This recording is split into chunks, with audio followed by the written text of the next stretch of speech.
Welcome to Advice for Life, Lesson 6, our finale of this 6-week journey exploring the Lubavitcher Rebbe's guidance for leading a more purposeful life. The title of today's lesson is Spiritual Heights, and today we are going to be talking about self-growth. Every human being on the planet, no matter who they are, no matter what level or stature they find themselves in life, in society, in their own personal judgment of themselves, is always looking to grow. And I'd like to open up with an exercise. And I know there's only one person here live on the Zoom, but I know there are others of you that will watch the recording later.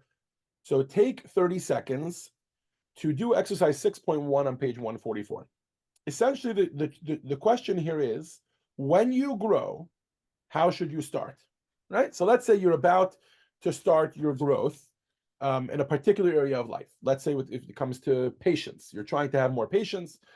In the example here in the exercise, they're asking about your Jewish growth. You're trying to become more observant in your Judaism. You have a long journey of growth that's coming up. What should be your step one? That's essentially the question. And that's the exercise we're going to open with, because we'll come back to it later, and we'll see that the Rebbe's approach to this was quite revolutionary. So exercise 6.1 asks you to number, what would you do first? Do you think the first step is to meditate? Do you think the first step is to study Jewish history? Do you think the first step is to study more Torah? Do you think the first step is to do a mitzvah? The first step is to work at inspiring your fellow Jew? Or is the first step to attend Shabbat services? And I would actually encourage you to figure out, you could do the whole exercise, number them all, but at the very least, try and figure out what would be your first one and what would be your last one.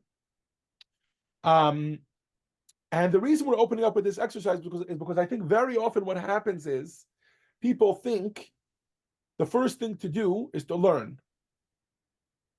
The first thing to do is to learn. The first thing to do is to explore, to meditate, to get things started. Why? Because that's how life works. Life is a step-by-step journey. And we're soon going to see that that's not a wrong approach. That is the classic Jewish approach, but that the Rebbe's approach was very different. And that's the topic of today's lesson, the Rebbe's revolutionary approach to personal self-growth. Okay? Thousands of years ago, King Solomon wrote in one of his most famous sermons of all times. It's a book that today we call Kohelet or Ecclesiastes. It's on page 145. It's text 1. Isaac will ask you to read it for us.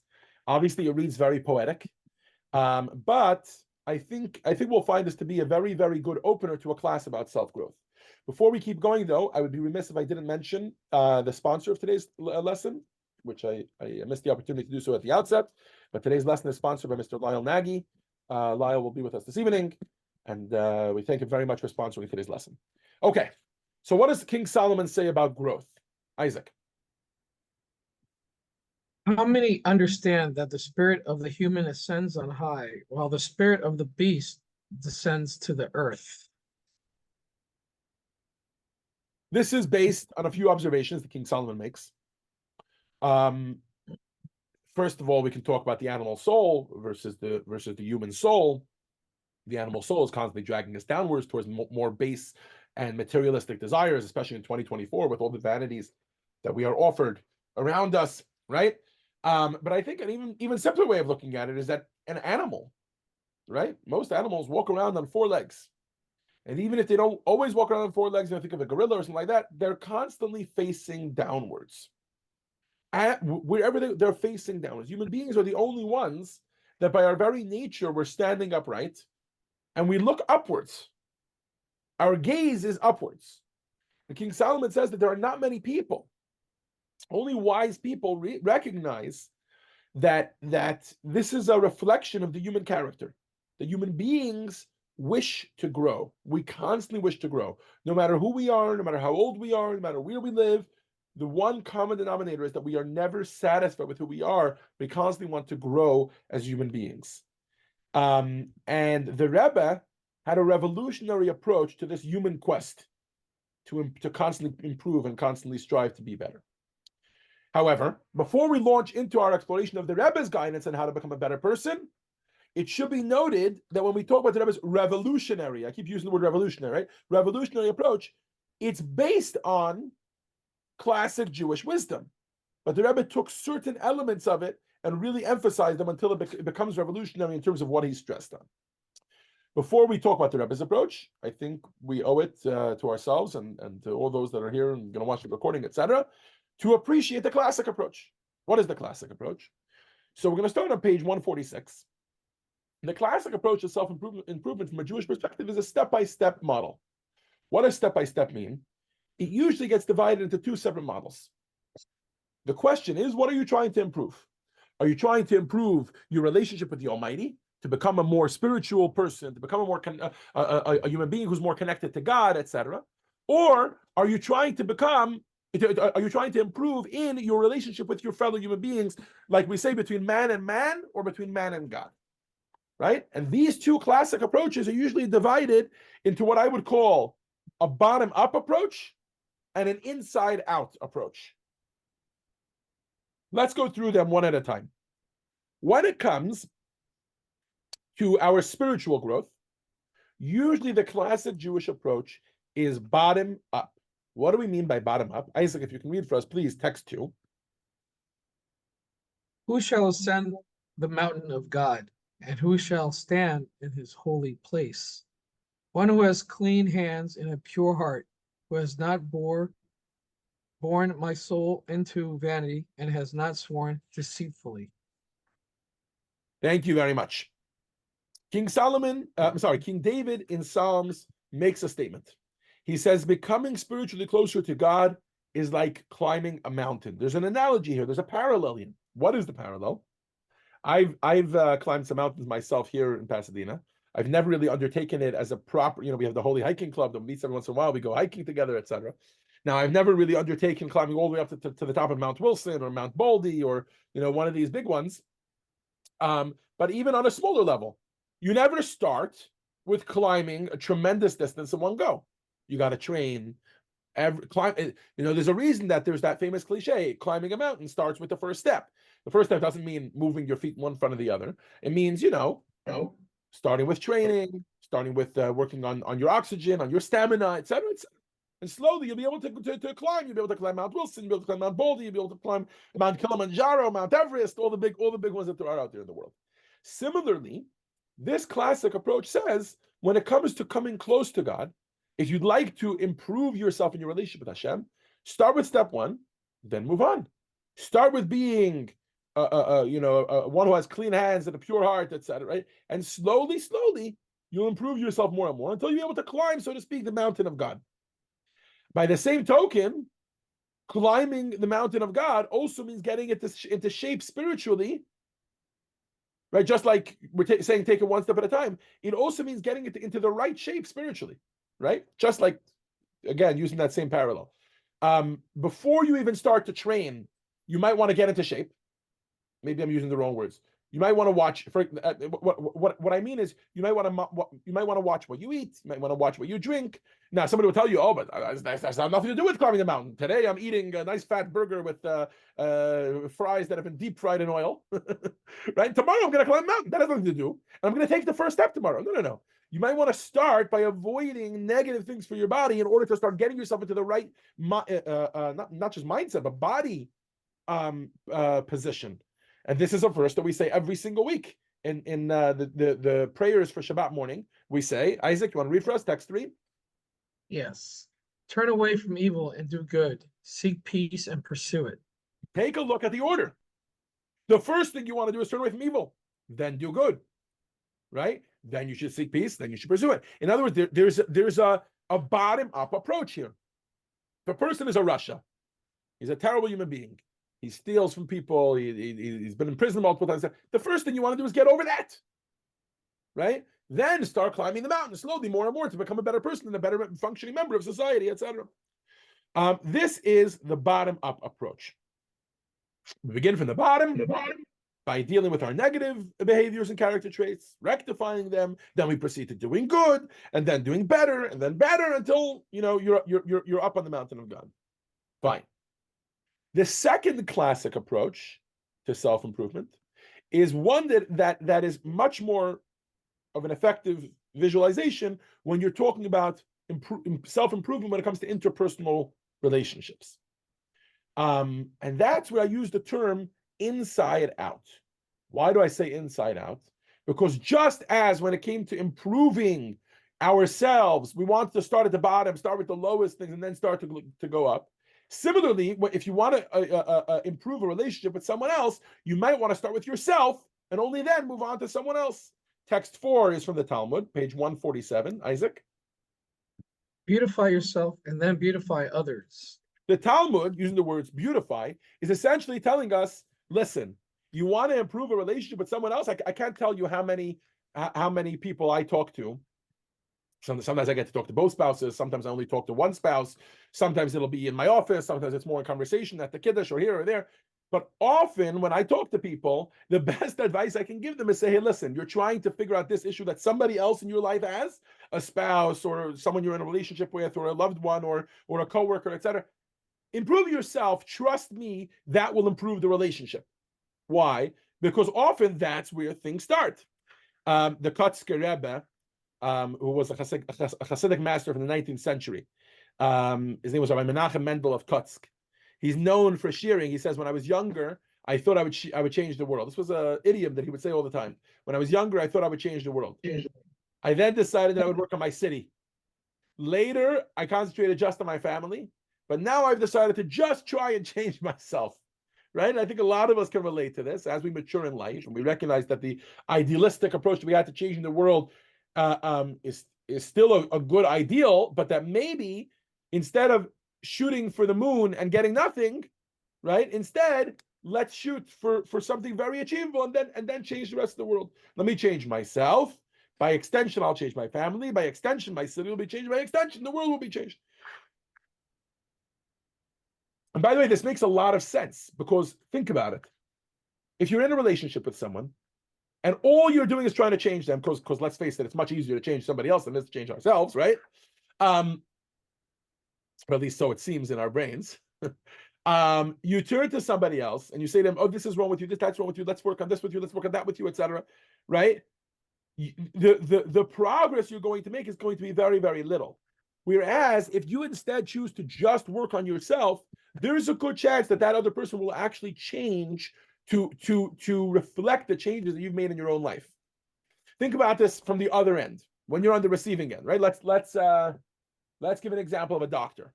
You walk into a doctor, right? And as usual, doctor asks you, how often are you exercising? Are you watching your weight? How often do you smoke? How often do you drink? What are you eating? The whole shebang, right? And then he tells you at the end, as usual does a doctor, right?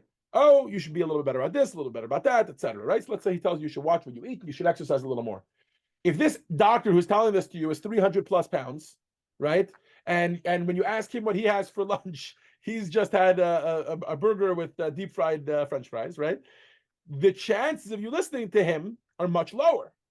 Now let me ask you a question: does it make it any less true? No. In fact, if the doctor shared with you when he himself is struggling with it, maybe he's even coming from a place of personal experience, whereas a doctor maybe who doesn't struggle with weight loss or weight management, right? Maybe he doesn't even know what he's doing. But there's something about when you want to affect someone else, the first thing you need to do is live by example. You need to change yourself, be a good person yourself, then you can change others, right? This is what I would call the classic approach to improvement from a Jewish perspective. When it comes to man and man, we usually say inside out, start from the inside, then go out. And when it comes to man and God, we usually say bottom up, start with the first step on the ladder, then keep going one step at a time. Don't jump to the 500th step on the ladder. But as noted earlier, the Rebbe's approach was quite revolutionary. And also, as noted earlier, not only was it quite revolutionary, it was built on ideas that you can find in Judaism and in Hasidism in prior generations, but the Rebbe took them and emphasized and made this his full, the sum total of the way he felt we should be going about our lives. So the first quote that the Rebbe often quoted, and by the way, it was a pretty obscure quote until the Rebbe chose to quote it thousands of times throughout the Rebbe's life, is a quote by the Rebbe Maharash. Okay? The Rebbe Maharash was the fourth Chabad Rebbe. There are 7 Chabad Rebbes. Rabbi Shmuel of Lubavitch, the fourth Chabad Rebbe, used to say, and text 5 is his statement. Now, if you take a look at his writings, you'll find it a number of times, but not too often. The Rebbe, however, quoted it thousands of times in public, in private, in letters, in advice to people, etc. Isaac, if you can, please, lechatchila ariber. Go for it. The world advises that when facing an obstacle, if you cannot go under it, you must leap over it. I maintain leap first. This is, in a nutshell, the Rebbe's approach to self-improvement. The Rebbe says the classic approach is start by trying to go under it. Why are you jumping? Don't start right away by jumping. If you can't get under it, then go over it. But the Rebbe Maharash would say leap first. Right away, you should try to jump over. What does this mean? What does it look like practically? So the Rebbe would also often quote a Talmudic statement from Tractate Eruvin, which is text 6, and it's a one-liner, but I'll give the background right after you read it. Isaac, if you can read for us, please, about the banquet. The world is like a banquet. Grab and eat, grab and drink. What does this mean? Imagine a lavish royal banquet, right, which all the members of society are invited. The evening unfolds according to a meticulous set of protocols. That's just the way these types of things work. What do I mean? Every piece of cutlery is in a specific spot. There's maybe 6, 7 courses. You got to start from this fork, then use that spoon, then use this knife, then use this bowl, then use this plate. Your tea has to be drunk in one type of glass, wine in another type of glass, scotch in another type of glass, water and whatever it is in another type of glass. There's an order to the way things work. And you don't go to the buffet before you this, and you don't eat before your host, and the napkin has to be folded in a specific way. It has to go into your thing here, it has to go into your lap. All of the different protocols that there are to eating at a royal feast, right? Those that go. I have many colleagues in England who have met with the Queen, right? May her memory be a blessing.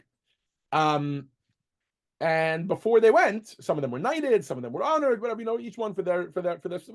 But they all tell the same story. That before you go, you have to learn the etiquette, the proper etiquette to meeting the Queen. There's ways you're supposed to talk, there's ways you're supposed to walk, you're supposed to do it. Everything has to be done in a very specific way, right? So imagine a lavish feast, and a whole bunch of people are there, and everybody's following the meticulous protocol that you're supposed to follow, right? Beautiful.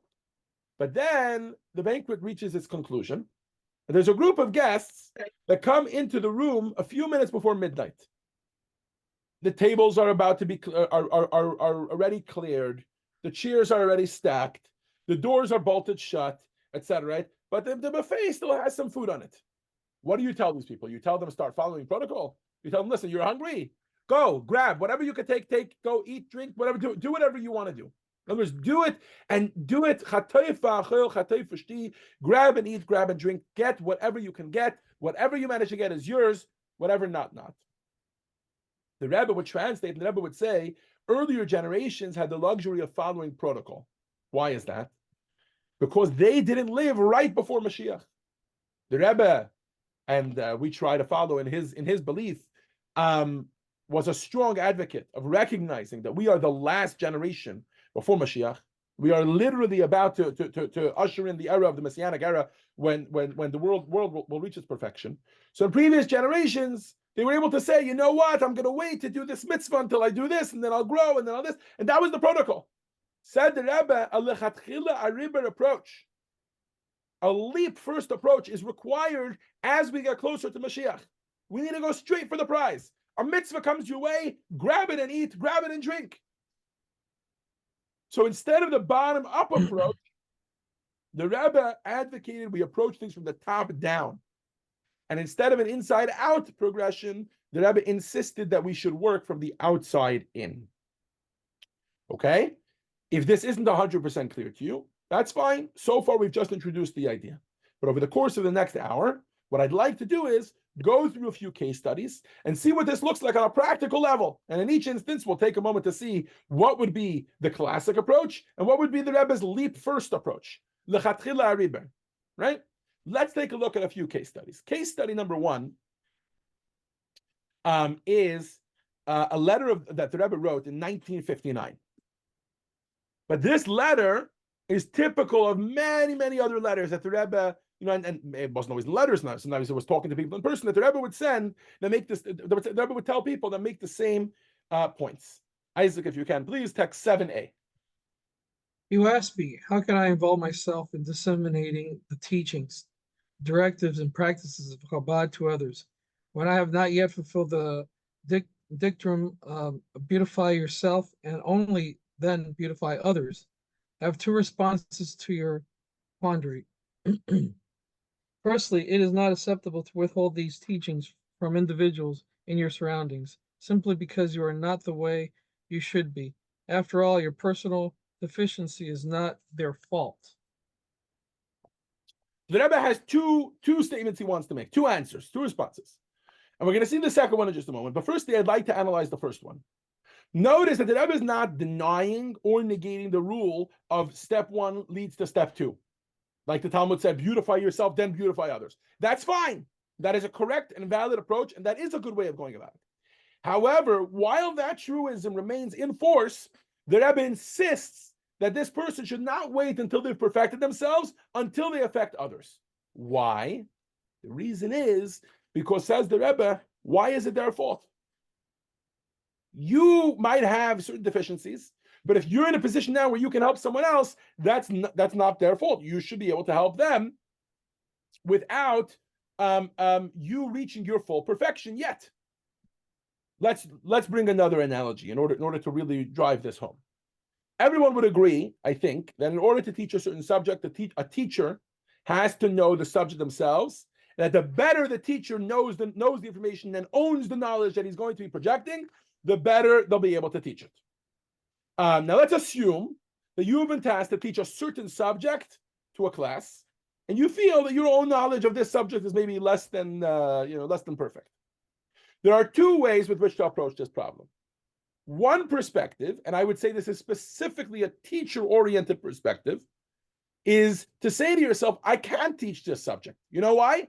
I'm not a master of this subject. I don't feel comfortable teaching because I don't know the subject well enough, right? So I'm going to cancel the class. I'm going to postpone my presentation until such time that I feel that I have sufficient mastery over the subject in order to be able to teach, right? But another approach, hold on, my laptop is about to die. I need to go get the charger from the car. Hold on.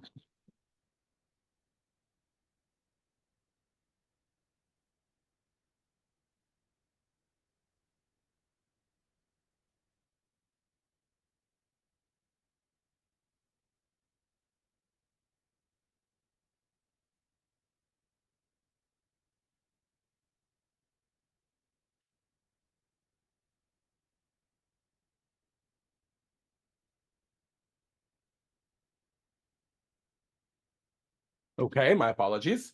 But another approach is that instead of being so teacher focused, the teacher can choose to put himself on the side, right? Are you a master of this subject? No. Are the students a master of this subject? Also not. But you're already committed to teaching the class, and you have something to offer that the students need to learn, and you won't be, and they don't know it, and you do know it to some degree or another. So I have no choice but rather to double down and improve my own understanding to the best of my ability and be the best teacher that I can be and teach as much as I can. In other words, put another way, it's not about how you answer the question, but how you frame the question in the first place. One way of framing the question is, how do I become a good teacher? Another way of framing the question is, what do these students need right now? Are you teacher focused or are you student focused? If the question is, how do I become a good teacher? The answer is, of course, go to school, study, spend time on self-improvement, study the subject thoroughly throughout your lifetime, and then slowly you'll master it, right? Might take a month, might take a year, might take a lifetime, but eventually you'll get there, and that's the only way to master it. That's how you become a better teacher, if that's what your goal is. But if your goal is, what do the students need right now? Then the answer is they need to be taught this subject. And for them to wait for me to spend a lifetime to become good at this subject in order to be able to teach it, obviously is defeating the purpose. This is the difference between an inside-out approach and an outside-in approach. What do I mean? The inside-out approach starts with me. I need to become better, then I can affect others. The outside-in approach says, I'm still working on becoming a better person, but I'm starting by focusing on someone else to see what they need from me, and then it'll extend to what I can accomplish so that the needs can be met. I think this approach takes a lot of conviction. It takes conviction that if you're in a certain position, that means that God has given you the ability to overcome it, that God has given you the ability to ace it, to do the best that you can in this position. But that conviction often creates the reality within which we live. And that, I think, is what's so revolutionary about the Rebbe's approach. When someone lacks conviction, when someone lacks their conviction that to believe in themselves, to believe that God has placed them here, to believe that they have a mission in this world to fulfill, etc., then it's very, very difficult for them to grow in their own mastery of a subject or in their own growth of whatever it is in order to be able to do it. It's specifically when somebody starts with the conviction, I was put in a position where I needed to teach a class. That means God put me here and there's something I'm supposed to accomplish. That conviction actually creates the reality around it. It forces you to own up to it and to actually create to create the best version of yourself in order to be able to rise to that to this situation, to this moment. More on this in a minute. It actually applies even in the physical world, even with finances, even with other things, as we'll soon see the Rebbe's approach to other aspects in more case studies. But for now, let's read the second point that the Rebbe makes in his response. Isaac, page 151. Secondly, when you set the goal of beautify yourself, you must seek and exploit all possible methods and means of increasing your success. Now, when you are acutely aware that you will soon face numerous individuals and you will have to discuss important topics with them, that awareness will itself most certainly assist you in your battle for self-improvement and make your victory far quicker and easier. Says the Rebbe, the second point is that these two ideas are not mutually exclusive. It's not like it's either I work on improving myself or I work on teaching and helping others. Once you accept that your duty to help someone else is non-negotiable, it turns out that is the best way to beautify yourself. Why? Because what's going to happen is the moment that you need to step up to this moment, the moment that you have this conviction, this reality, this belief that this is something you have to do, and you may as well give it the best you can, give it your all, then all of a sudden things start to change from within you. Then all of a sudden things start to change from within you, and you start to become a better person as, let's call it, a fringe benefit or side benefit of actually helping someone else. Let's take a look at this video, this fascinating story about a young groom who goes in to talk to the Rebbe. Hold on. Who goes in to talk to the Rebbe together with his bride, right before his wedding. Please turn your attention to the video screen. Rabbi Meshulam Weiss and his wife Eileen were married in 1957. 3 days before their wedding, they had a private audience with the Rebbe. So I gave the Rebbe the zettel, and the Rebbe looked at it, read it, and then he looked up, and he said to us, "You read Yiddish?"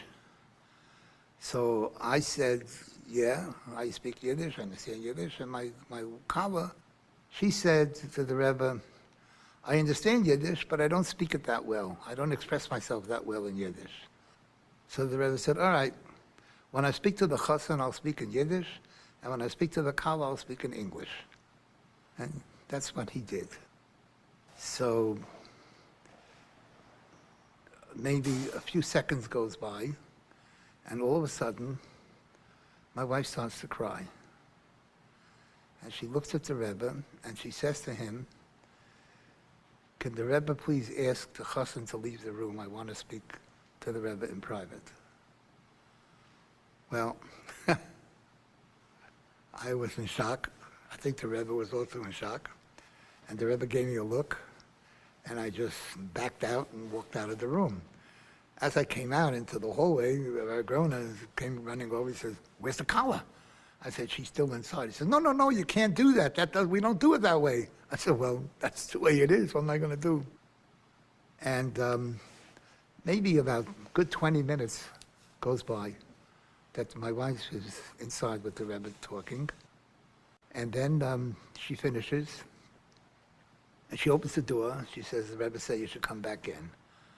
So I come back in, and I forget exactly how we were talking, but we, more or less, the Chiddush was ending at that point. And we started backing to the door, and the Rebbe got up from behind his desk, and he walked us to the door. And the two Shoimim were waiting outside. My wife went on her way, and I went my way. And the next time I saw my wife was under the chuppah. And after the chuppah, we, of course, went into the yichud room. And as soon as we went into the yichud room, the first thing that came out of my mouth was, what did you talk to the Rebbe about in there for 20 minutes? So my wife said, well, I hope you're not upset. I told the Rebbe I want to call the wedding off. This was, remember, Thursday night, we're getting married Sunday. And the Rebbe said, why do you want to call off the wedding? So I said to the Rebbe, because I have a terrible temper. I have no patience, and I lose my temper very easily. And until now, there's something, a chassan kala, he doesn't see everything because, but once we're married, it won't take long, he's going to realize he made a big mistake. He married a wrong woman, or he married a shrew, and we'll probably end up in divorce. So I've been thinking about it, she said, and I decided I would rather not get married at all than get married and get divorced. So I said, so what did the Rebbe say? She said, the Rebbe smiled. And the Rebbe said to me, in English, the Rebbe said to me, I'm going to tell you something. The Rebbe is going to bless you with many children. And the children will teach you patience. So there's no reason for you to call off the wedding. And until you start having the children, you should do volunteer work in a hospital, preferably with children in the hospital. And that will also help you become patient with people. And your temper will not be a problem. I think this really emphasizes why the Rebbe's approach is so revolutionary. Think about it. You come to a psychologist, you come to a therapist, they would say, you're right. You shouldn't get married yet. Let's deal with your anger issues first. Come to a session. I'll charge you $250 a session, right? By the by, come to a session. We'll talk about your anger issues. We'll talk about where they started. We'll talk about how they develop. We'll talk about what you can do about them. You'll spend time working on them, and eventually you'll get married. The Rebbe says, forget it. Leap first. What are you getting bogged down in the details? First of all, start helping others. Really? You tell somebody who has an anger issue, somebody who has trouble with patience. But yes, the Rebbe says, actually, that's the best way to help yourself. And that's these first case studies that we brought about outside in. That's what they've taught us. The case of the teacher, the case of this young bride, all of them, the same idea. That the imperative to help others will, it turns out, be the best thing we could do to advance our own self-improvement. Okay. The next example that we're going to talk about is from a public talk of the Rebbe, that the Rebbe delivered in 1957. What's interesting about this talk is that the Rebbe says it's a question that he himself had, something he wondered about for a long time. Then he proceeds to explain the explanation and how he arrived at this explanation and answering this question in this way. Isaac, when you're ready, infinite charity. Let's see the Rebbe's question.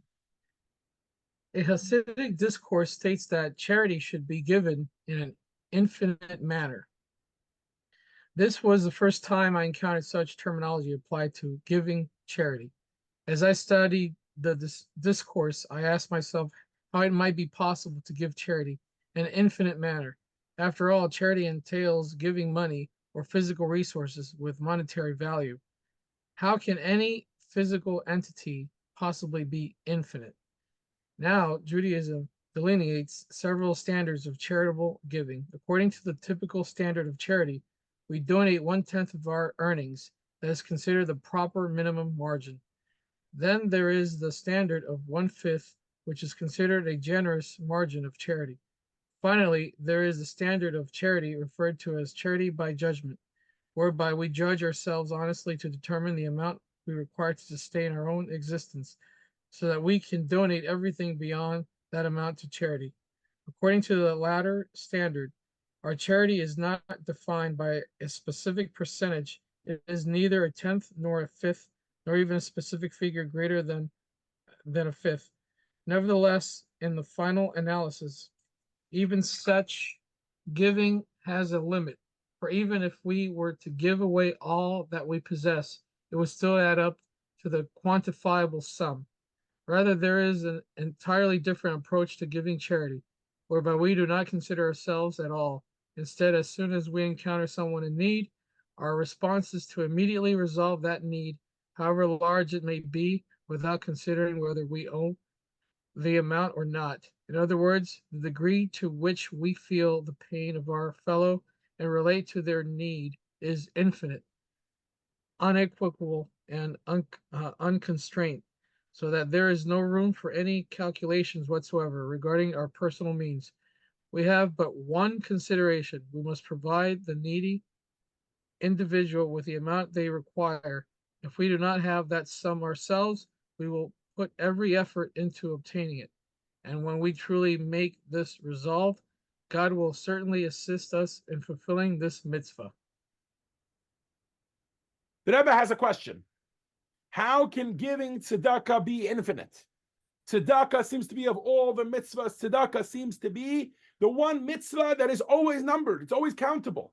No matter how much money a person is giving to tzedakah, whether you're a simple Jew living in Pasadena, or whether you're Elon Musk giving, or Bill Gates, or whatever it is, giving away all your money to tzedakah, it doesn't make a difference. There's a number. How can it be infinite? Even if you decide you're going to count a certain amount that you're giving, I'm sorry, that you're going to live off of, and give the rest to tzedakah, the rest has a number. Says the Rebbe, the only way to truly be infinite in your giving of tzedakah is to change your focus. You see, normally, in all the examples that we just gave, charity is very, very giver focused. It's all about how much am I giving? What intent do I have when I'm giving it? How am I giving it? Etc., etc., etc. But says there, the moment that we shift and it's receiver focused, in other words, the moment that it's not see where we're going here? It's not an inside out approach. It's an outside in approach. In this case, an outside in approach to giving, right? So the scope of my giving is not defined by the limits and constraints of my own nature, abilities, or resources. Instead, it's defined by the receiver. This person needs X amount of money. I'm going to get them as much as they need. And that number doesn't have a limit. That number could be any number on the planet. It's not even always money, right? Sometimes we make that mistake. We're giving this person money when really what they need is a good hug. We're giving this person a good hug when really what they need is advice for the situation they're going through in life, etc. When you're giving in a way that it's receiver focused, what's happened is your limitations cease to be on the table. And this is even reflected in the physical anatomy of a human being. Right? Moshe Tzur is a rabbi, but he wasn't always religious. We're soon going to see him in the video on the screen. He shares this fascinating story about the Rebbe pointing out an interesting detail in the anatomy of human beings. Please turn your attention to the video screens.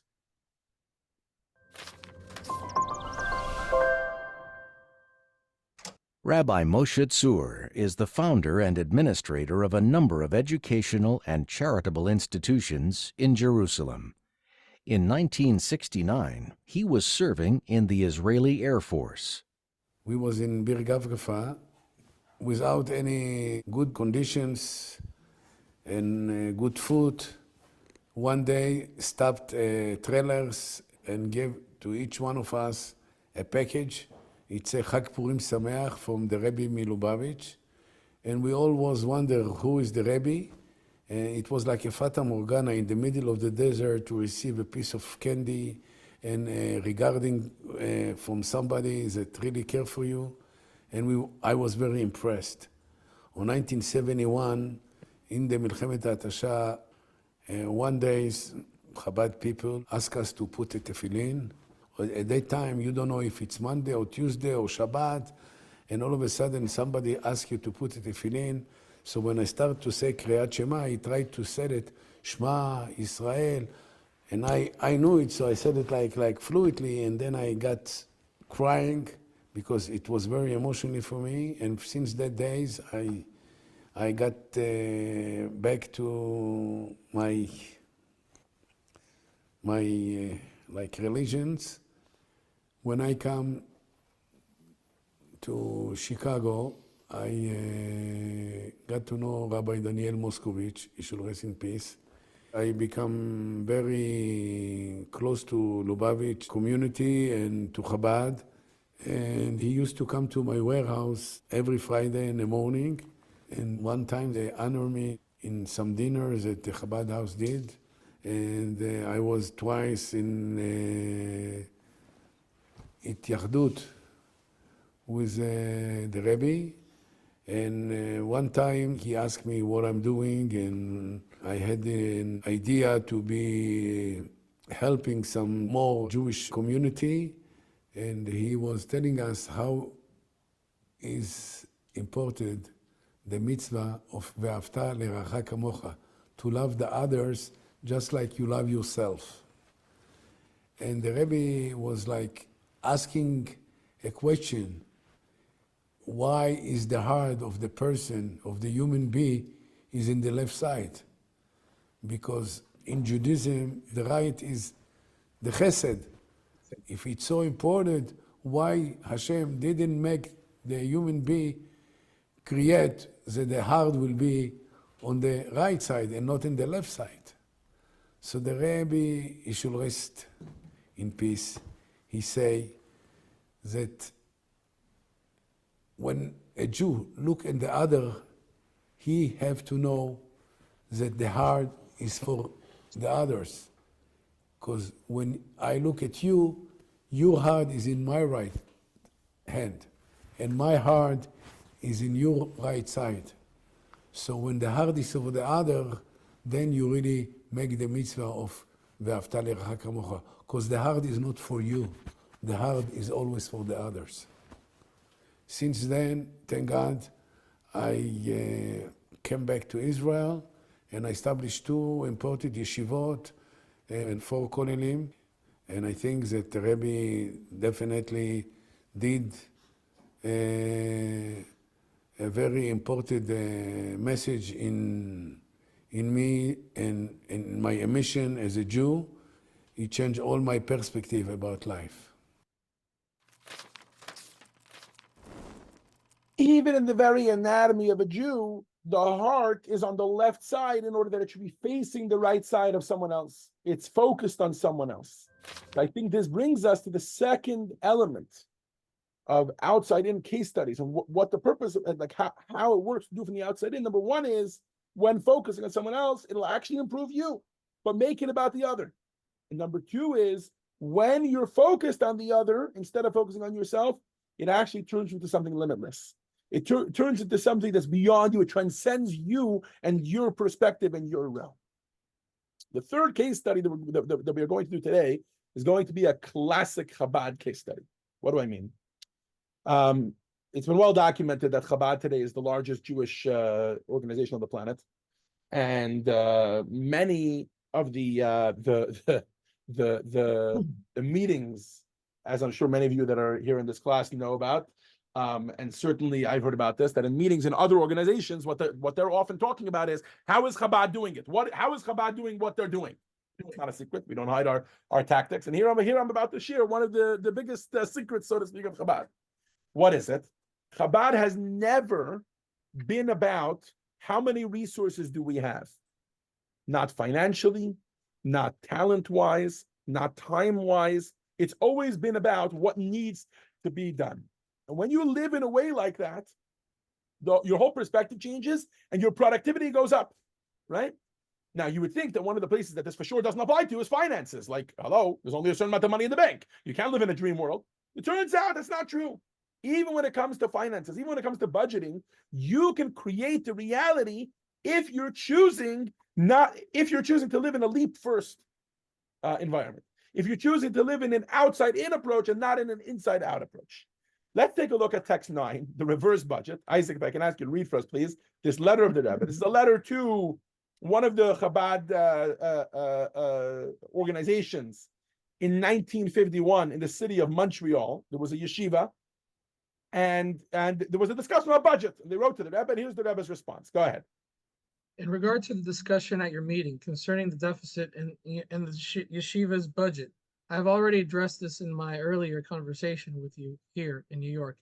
Up until now, you tried to run things in a limited way. An example, to direct your spending in accordance with your income. You should know you should now try the opposite approach. This is to endeavor to increase your income in accordance with the needed expenses. This is in accordance with the saying by the Rebbe Maharash, which was given over by my father-in-law, the Rebbe, in the name of his father. The world advises that if you cannot go under an obstacle, you must leap over it. I maintain leap first with the proper determination. In other words, here we see another application of the outside-in approach that the Rebbe vigorously advocated for in every aspect of life. You again have two choices about how you're choosing to be focused. Are you focused on the outside or are you focused on the inside? Are you income-centered or are you activity-centered, right? One way of looking at a budget, and the way I think that every classic organization on the planet looks at it, is to say an organization's activity is based on available funds. Take a look at how much money we brought in this year. This is what we can accomplish. We accomplish based on the amount of funds that we have, right? Not Chabad houses. Many Chabad rabbis are often operating on a literally dollar-to-dollar budget. Why? Now, it doesn't mean that obviously everything within reason, but the idea here is, where is your focus, right? Meaning, I guess here's the point I'm trying to make. Chabad rabbis still use their brains. They still use their seichel. They still try to do things properly. They still try to do things appropriately, right? But here's the deal. What is your focus? Are you counting your money, or are you counting Jewish souls that you're affecting? So if you're counting your money, listen, the most important thing to me is that we don't go into debt. The most important thing to me is that we only use the amount of money that we have. So we only have $600,000 this year. It means we can only accept X amount of students. It means we can only accept students that are paying full tuition, etc. Fine. So that's what we're doing. But a different way of looking at it is, how many Jews are there that want to and that should be influenced to have a proper Jewish education? In this instance, with the Chabad yeshiva. If you're activity centered, then the fundraising goals are set based on what the organization needs to accomplish. In other words, it's not, this is how much we're able to fundraise this year, therefore this is how much we can accomplish. It's the opposite. This is how much we need to accomplish, therefore we're going to fundraise that much. Where it's going to come from, we don't know. There's definitely going to need to be a lot of help from God involved, etc., etc. But it's a whole different way of looking at things, and it's revolutionary because it turns the whole thing on its head. It's leap first, fill in the gaps later. I want to point out that this is definitely, as you see, start to build from these three case studies, this is definitely an approach that counters our rationality. And that's why it's not the classic Jewish approach. That's why for thousands of years, Jews have been going about this in a very different way. In other words, the classic approach says, be rational. Use your seichel. Think about this intellectually.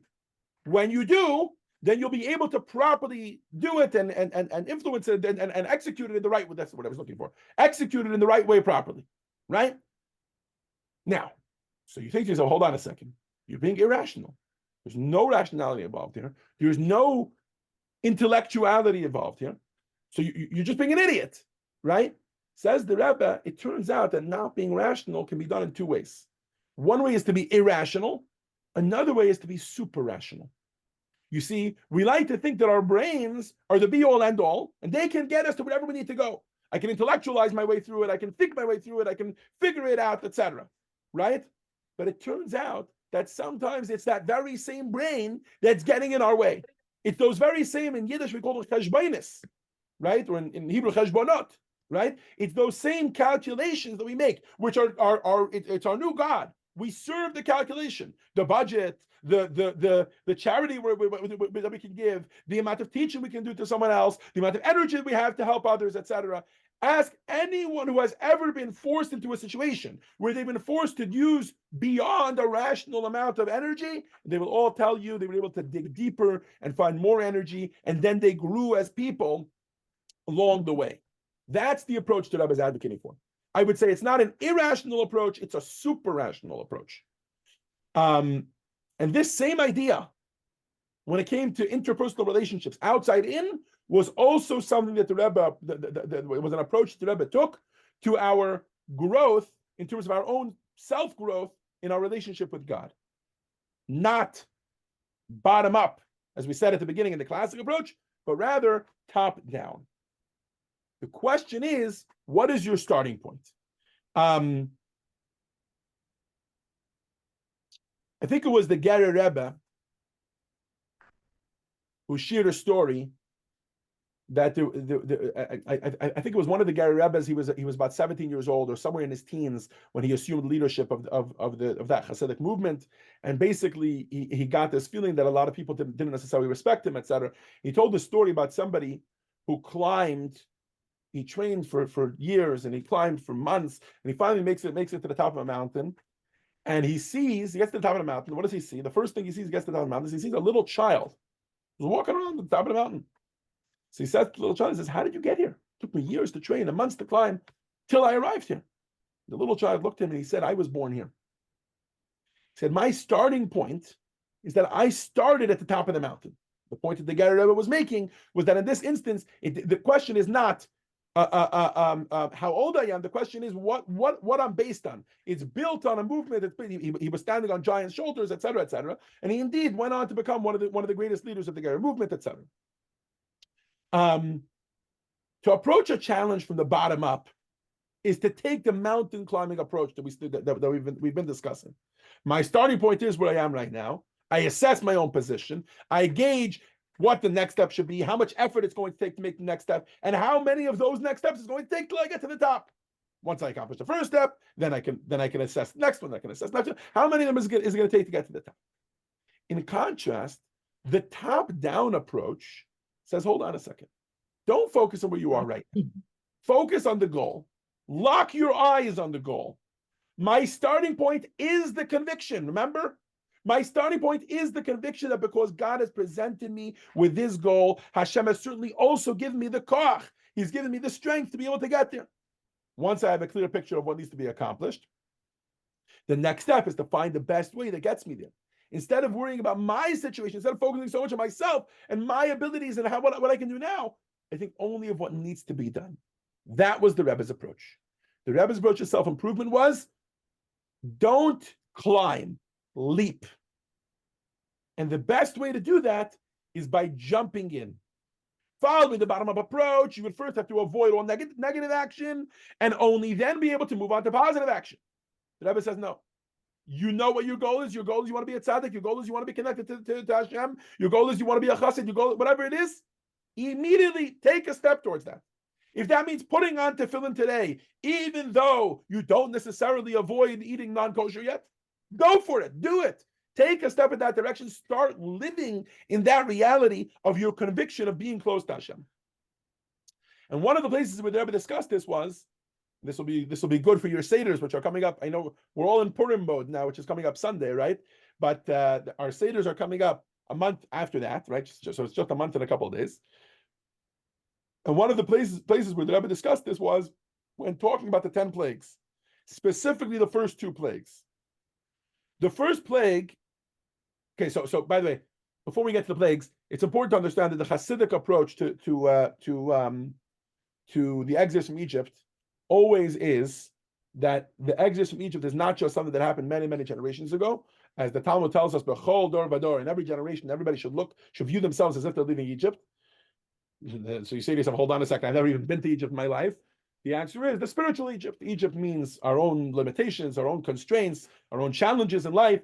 And exodus from Egypt means to be able to shed those and be able to walk forward towards a personal redemption in our own lives, a personal growth in our own lives, right? So at every stage of the way, when we're trying to grow, we're trying to leave our own exile. So there's a lesson to be taken from the first two plagues. What were the first two plagues? So the Rebbe writes that if you analyze the first two plagues, you'll notice that it's actually a powerful recipe for how we can leave our own ego. Pharaoh and the Egyptians as a whole struggled with ego. And one of the things that God was trying to do to them with the plagues, it wasn't just punishment, it wasn't just revenge, it was actually trying to help them get out of their own ego. So let's take a look at these first two plagues. The first plague, as we know, turned the water to blood. What is the significance of turning water into blood?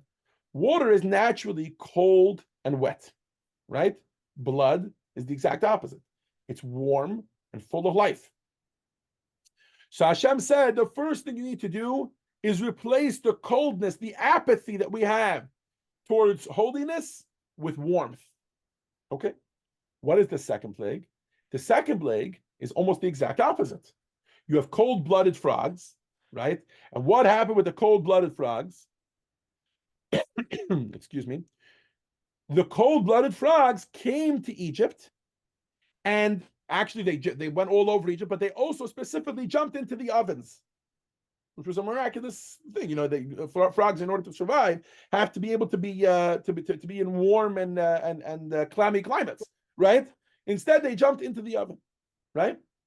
What happened? This signified taking the warmth, taking the excitement that we have towards materialism, towards the physical world, towards our own ego, towards other, and cooling off the unholy passion. So you have two steps. One is to take apathy and replace it with warmth. Another one is to take unholy passion, cool it down. So you would think to yourself, which one goes first, right? Following the classic model, plague number two should have come first. Because first you have to cool off your unholy passion, only then can you start working on being warm towards holiness, right? But the Rebbe explains that it was actually the exact opposite. Text 10. Isaac, when you're ready. All the narratives included in the Torah serve as directives and guidance for all generations to come. Similarly, the Torah's account with the plague of blood representing warmth and passion for doing good, preceding the plague of frogs representing dispassion for negative matters, directs us to follow suit. We must focus on doing good right from the start. As the Rebbe Maharash said, the world advises that when facing an obstacle, if you cannot go under it, you must leap over it. I maintain, leap first.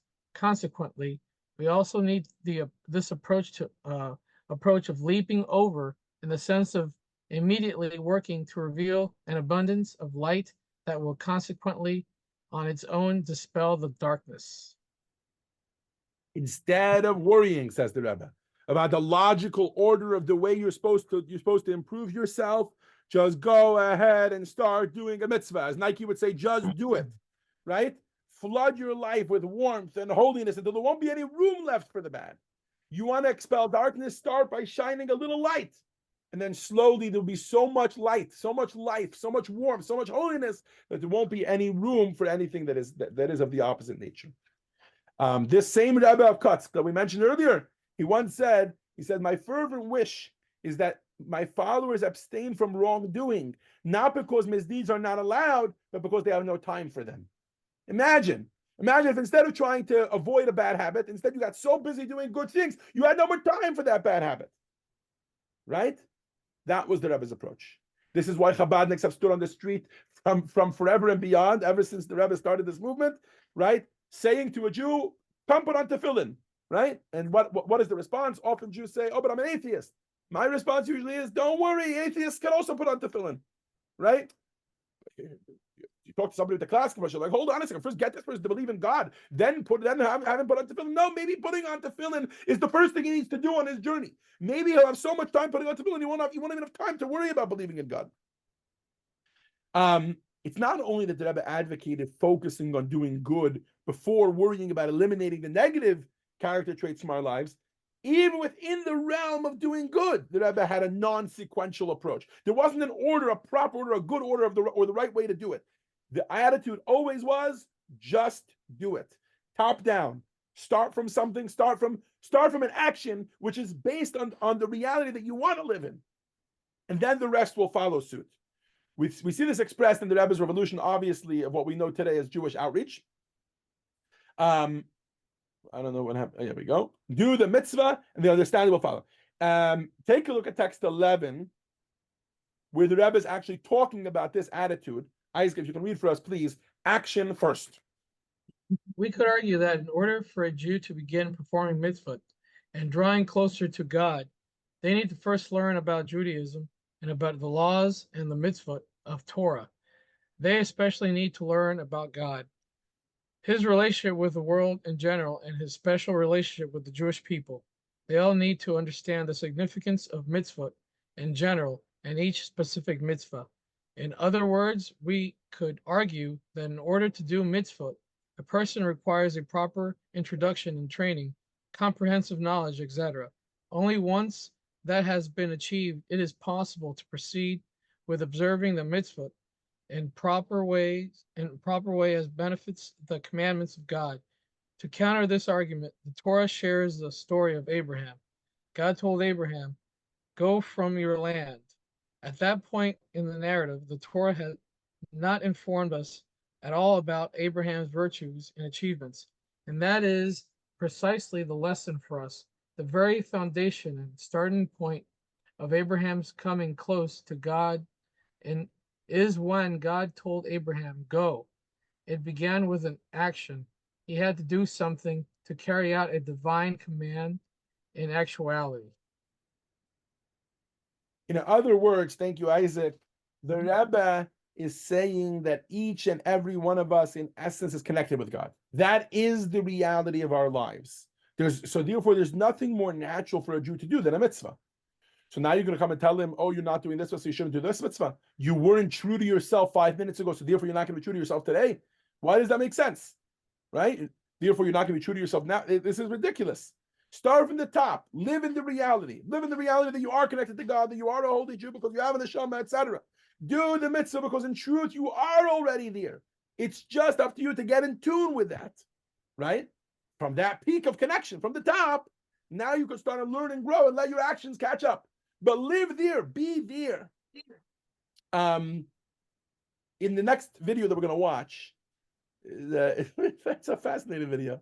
So, fellow, his name is Gordon Zacks, and he recounts in a private audience that he had with the Rebbe. Gordon Zacks was the head of the UJA at the time, the United Jewish Appeal, and the Federation, etc., whatever it was called at that time. Please turn your attention to the video screen.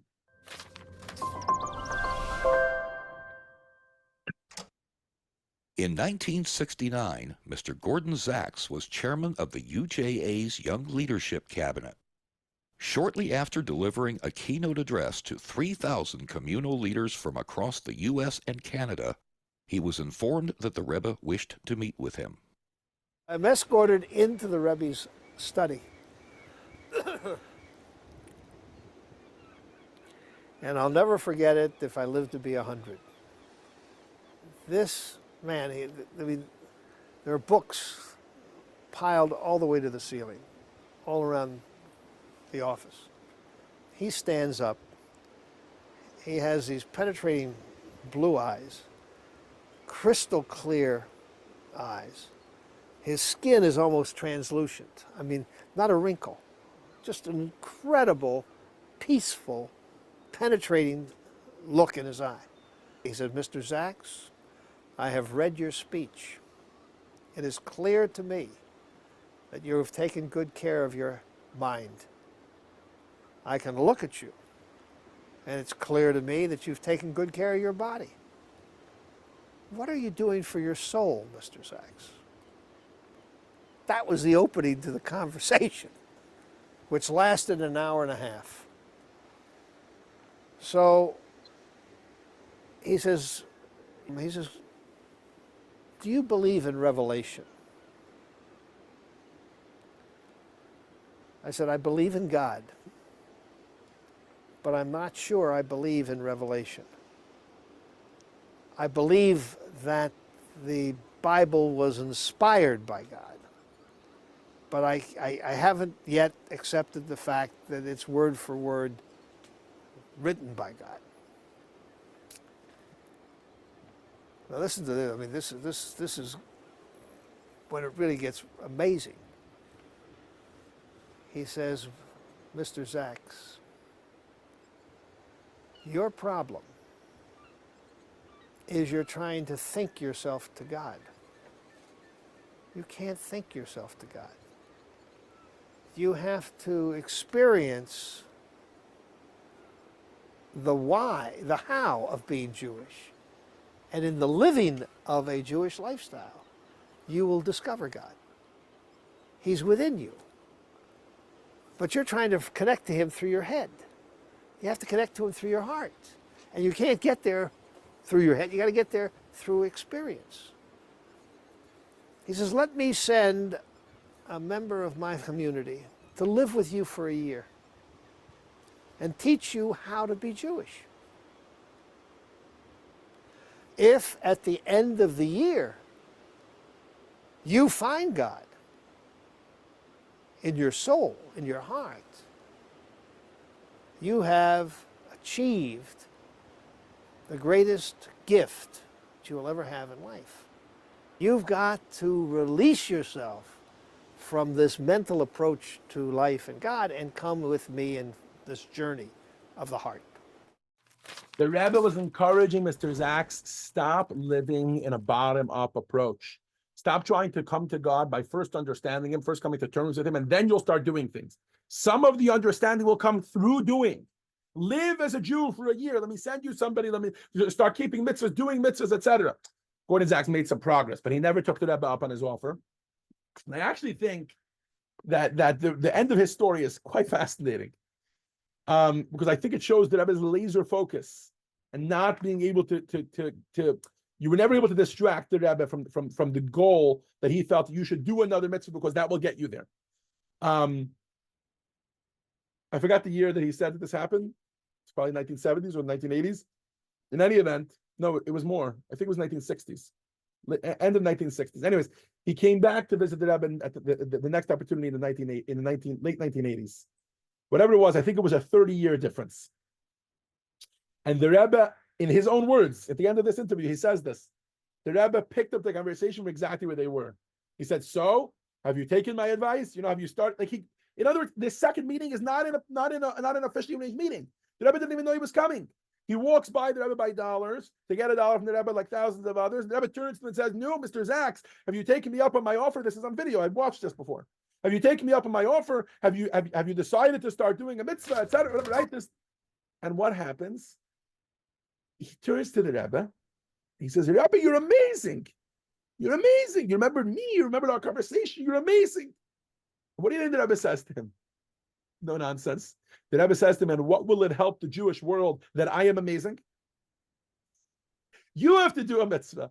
You couldn't distract the Rebbe from this approach. It was always lachatchila ribber. It was always do a mitzvah, start on your journey. The rest will fall into place. Trust me.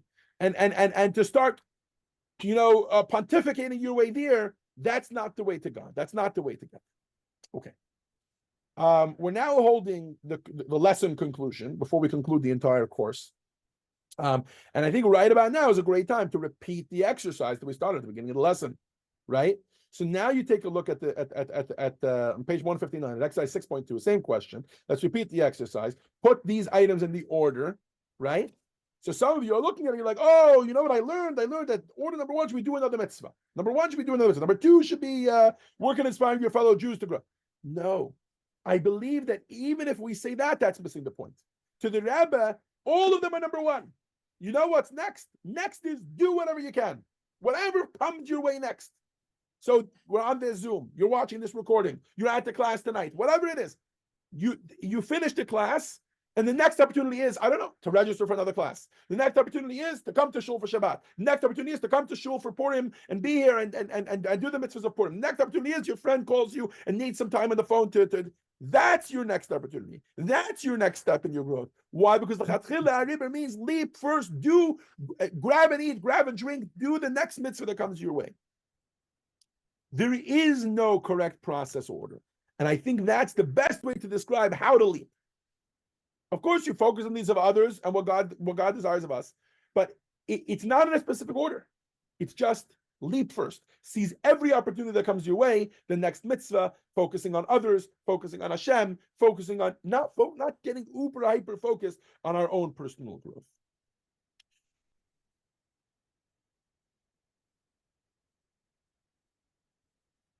I'd like to take a few moments now. This is why we left another 10 minutes to the end of the lesson to talk about something as we conclude the course. During the last 6 weeks, we explored the Rebbe's unique approach to 6 key areas of life.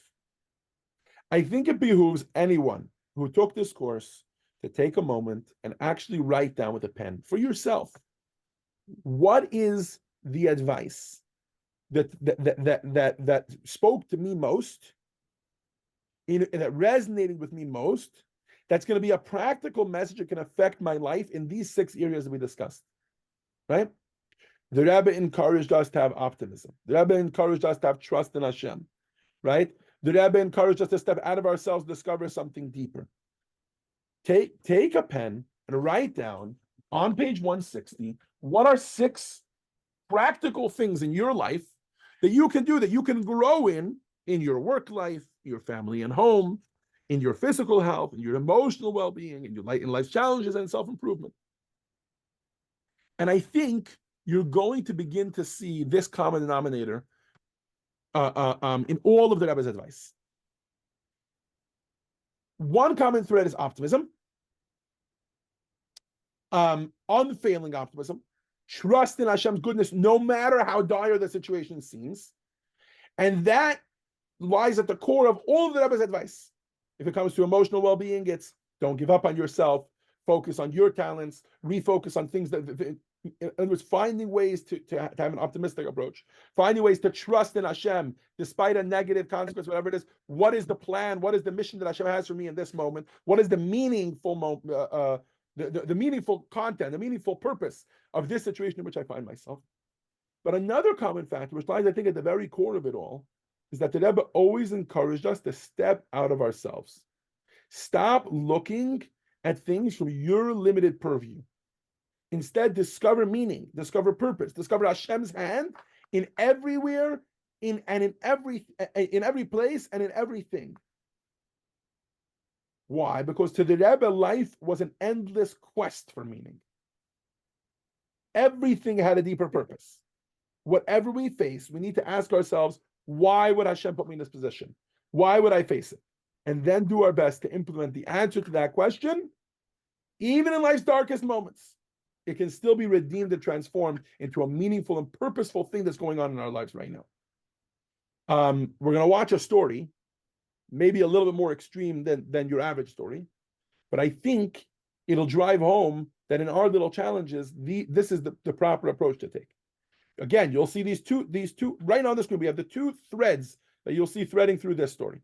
Number 1, optimism and trust in God. And number 2, step out of your own purview and instead see things for the bigger picture, for life's deeper meaning. Please turn your attention to the video screen.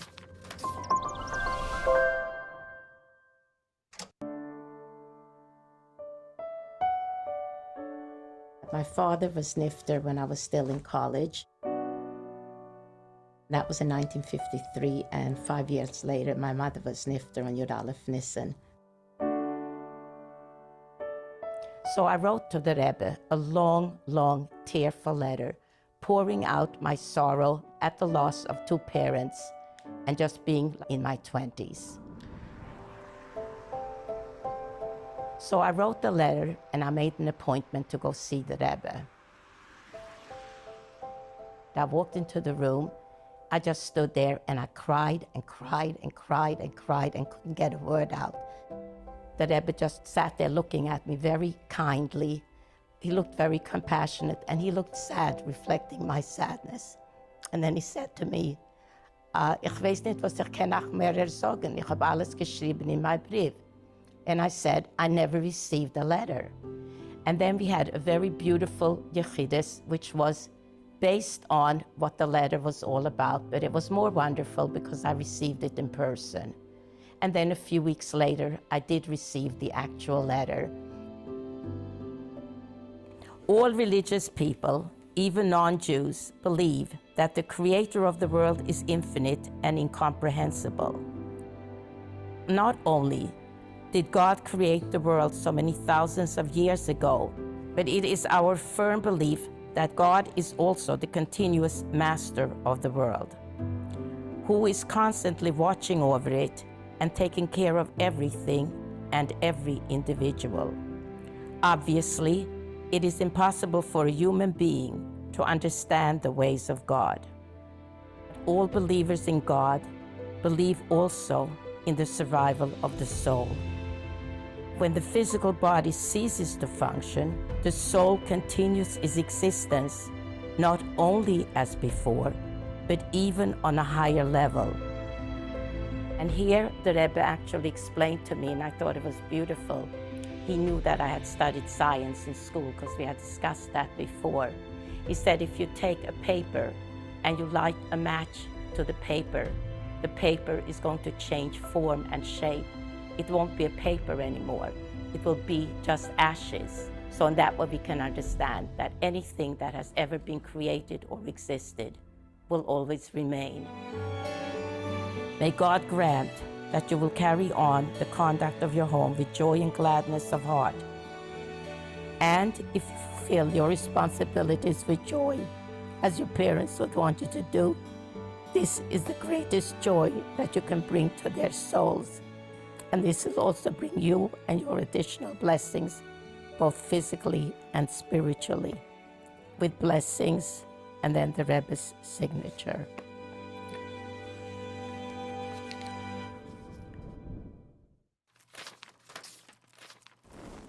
Yes, the Rebbe shifted her entire perspective. Instead of focusing on what she felt about her parents, she left the Rebbe's room with a mission to focus on how she should make her parents feel about her. He explained her parents' souls in heaven would experience the tremendous joy if they saw that she was fulfilling her mission with joy and she was doing what they would have dearly wanted her to do, right? Her double bereavement came with a mission to bring her parents as much pleasure and as much joy as possible by being happily productive and living meaningfully instead of continuing to be nurtured by her parents. Her new situation meant that God wanted her to raise her parents spiritually. So it's a complete shift of perspective. It's all, what are we here for? The Talmud shares a story about a famously righteous Jewish tzaddik. His name was Rabbi Yochanan ben Zakkai. And when his students were all gathered around him the day that he was passing away, the Rabbi Yochanan ben Zakkai said to them,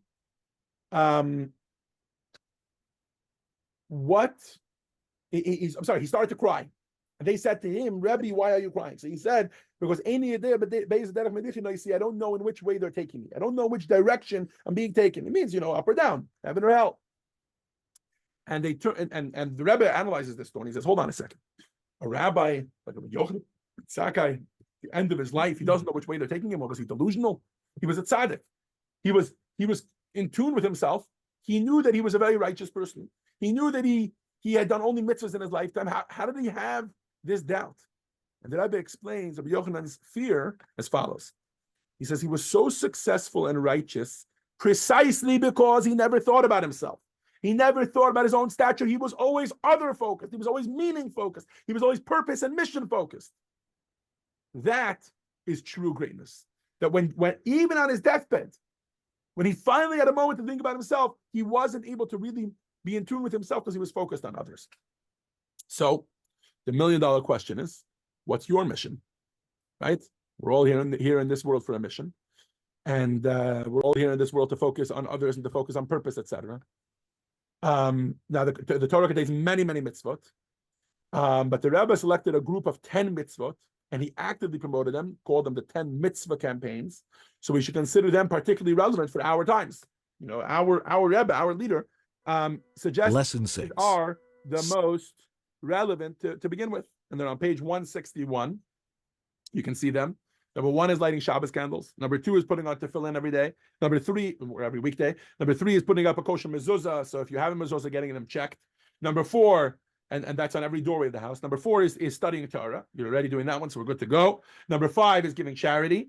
Number 6 is getting Jewish books for your home. The more, the better. having Jewish books around the house, even just buying them. Eventually, that'll lead to reading them. Number 7 is eating kosher food. Number 8 is providing a Jewish education to Jewish children. And number 9 is loving a fellow Jew, helping another as much as we can. And number 10 is adopting the mitzvah of family purity, mikvah, etc. I think, in addition to all of that, Hashem also gave us each a mission to reach out to each other, right? To try and focus on someone else and help them fulfill their personal mission. And that's definitely, it's in the 10 mitzvah campaigns. You see it there, loving a fellow Jew, etc., education. And as we've seen today, and in other letters that I've throughout, I think sometimes that's the most powerful tool to be able to better ourselves, is to help someone else, and that will lead to you finding your passion and your meaning in life. Doing a fellow Jew a favor, whether it's material, financial, medical, offering advice, anything like that, or even just sharing a perspective-shifting conclusion that you learned in this course, has infinite value and meaning. The Baal Shem Tov used to say that sometimes a neshama, a soul, comes down into this world for 70, 80 years with the sole purpose of doing a favor for another Jew, physically, materially, spiritually. It doesn't make a difference. Taken from personal experience, I've, as a Chabad rabbi, there are many times when I'm not in the mood of helping someone else, or many times, because I'm still human, right? That's the way it works. There are many times when I'm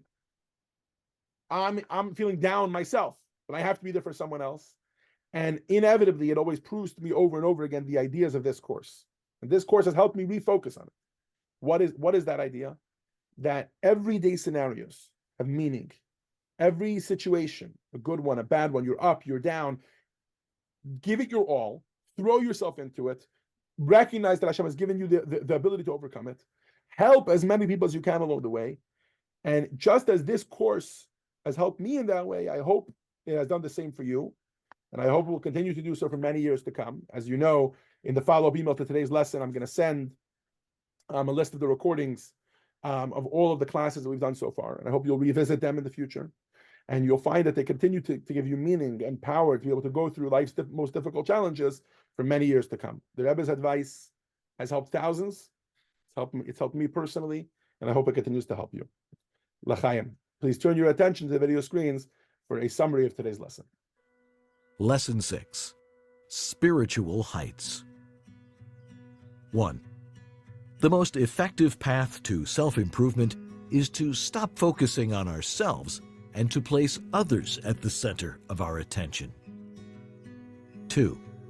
When helping others, our focus should be on what they need rather than what we are able to do to help them. When we act with this mindset, we will be able to achieve beyond our own estimation. 3. A logical approach to advancing in Jewish observance is to deepen our understanding of Judaism and to subsequently act on it. The Rebbe advocated a leap-first approach of forging ahead with active Judaism. Doing a mitzvah, understanding and feeling then flow naturally from the action. Thank you to every single one of you for attending this course and for giving me 90 minutes of your time each week. I appreciate that. My apologies again that today's lesson, see there's only one person here live. Hopefully the rest of you will get to watch the video. My apologies again that we had to move that. As many of you know, yesterday's meeting was very, very important, and I think it was important that we moved it off for that. And hopefully everybody will get to catch up when they can.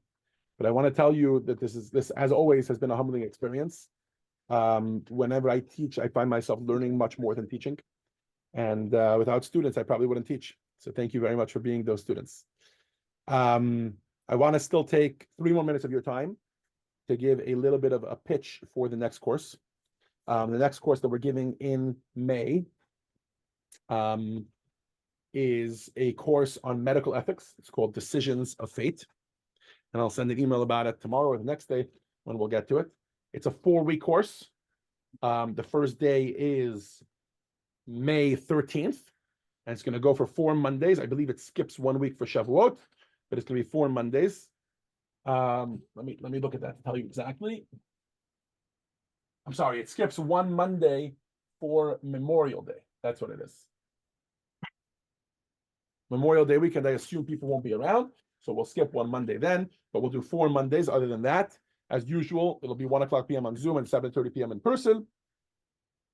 And the fee is the same as all the other courses. It's called Decisions of Faith and its Medical Ethics. And please turn your attention to the video screens for a brief announcement video about what the course is about. And then I'll talk a little more about it.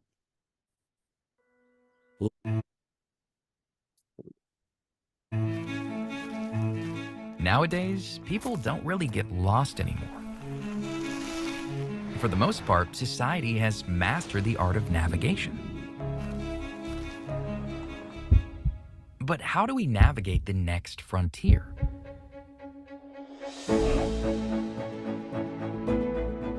Sometimes we need new tools to navigate new terrain when it matters the most.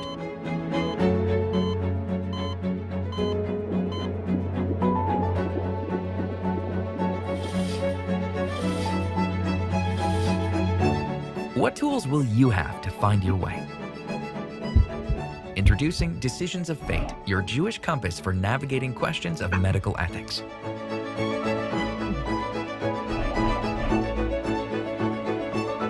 This course Enroll will be today at accredited. myjli.com. This course will be accredited for CME credits for those that need the medical credits, and for CLE credits for attorneys, for all those that need the credits. So I hope that those that are in need of that will come and seek them here. You can study Torah and get the credits that you need. Let me go through the 4 lessons really quickly. Lesson 1 is going to be about experimental treatments, right? So if you have emerging treatments and they offer recovery, but there's also risk, when is that justified? We'll talk about the Jewish perspective to that. Lesson 2 is going to talk about extending life. We all know that Judaism is famous for preserving life in all situations, no matter what. Don't pull the plug, etc. But what's if the person is suffering? Do we ever allow for end of life and advanced medical directives, to be able to reduce suffering? Lesson 3 is going to be about pregnancy questions. We'll explore questions of pregnancy through the lens of Jewish texts. Is a fetus a human life, or is it a part of the mother's body? When pregnancy endangers a woman's life, can she, in good conscience, carry the pregnancy to term? How much does the risk need to be in order? How low does the risk need to be in order to take it all the way, etc. And lesson 4, the final lesson, we'll talk about a body's dignity. Autopsy, for example, right? Does that violate the dignity of the human body? We'll learn the Jewish view on the respect to which the deceased is entitled, because that's a value, that's a Jewish value, to respect the deceased, to respect the body of the deceased. And we'll continue, we'll talk about the sanctity of human life and how that continues even after death. Anyways, these are the 4 lessons. I hope you consider joining us. There will be an email going out tomorrow or the next day, opening the course registration, and I hope that you'll consider registering for that. Thank you all for joining us for this course. Thank you, Rabbi.